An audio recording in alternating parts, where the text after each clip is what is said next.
Hello అందరికీ, welcome to M J updates. 6 పథకాలలో ఒకటైన మహాలక్ష్మి పథకం గురించి చెప్పబోతున్నాను. ఎవరికి ఇస్తారు, ఎప్పుడు ఇస్తారు, ఈ పథకాన్ని ఎప్పుడు అమలు చేయబోతున్నారు, అర్హులు ఎవరు, ఈ పథకాన్ని పొందడానికి అర్హతలు ఏంటి, ఇలాంటి ఇన్ఫర్మేషన్ ఈ వీడియోలో చెప్పబోతున్నాను. సో వీడియోని స్కిప్ చేయకుండా కంప్లీట్గా చూడండి. అలాగే మన ఛానల్ ఎవరైనా కొత్తగా చూస్తుంటే లైక్ చేయండి, షేర్ చేయండి, సబ్స్క్రైబ్ అయితే చేసుకోండి. తెలంగాణలో ఈ మహాలక్ష్మి పథకం పొందడం కోసం ఎంతోమంది మహిళలు ఎదురు చూస్తూ ఉన్నారు. 6 పథకాలలో ఒకటి మహాలక్ష్మి పథకం కూడా 100 రోజుల్లోనే అమలు చేస్తామని ఇంకా అయితే చేయలేదు. అలాగే ఈ మహాలక్ష్మి పథకాన్ని పొందడానికి అర్హతలు: అప్లై చేసిన మహిళ యొక్క ఏజ్ 18 సంవత్సరాల నుండి 59 సంవత్సరాల లోపు ఉండాలి. ఖచ్చితంగా తెలంగాణ వాళ్ళై ఉండాలి. అలాగే అప్లై చేసిన అమ్మాయికి మ్యారేజ్ అయి ఉండాలి కంపల్సరీగా.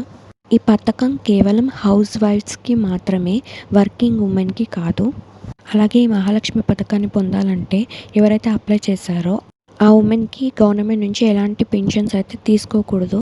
ఒకవేళ తీసుకుంటే మహాలక్ష్మి పథకం అయితే రాదు. ఏ పెన్షన్స్ తీసుకోకుండా ఉంటేనే ఆ మహిళకి ఈ మహాలక్ష్మి పథకం అయితే వస్తుంది.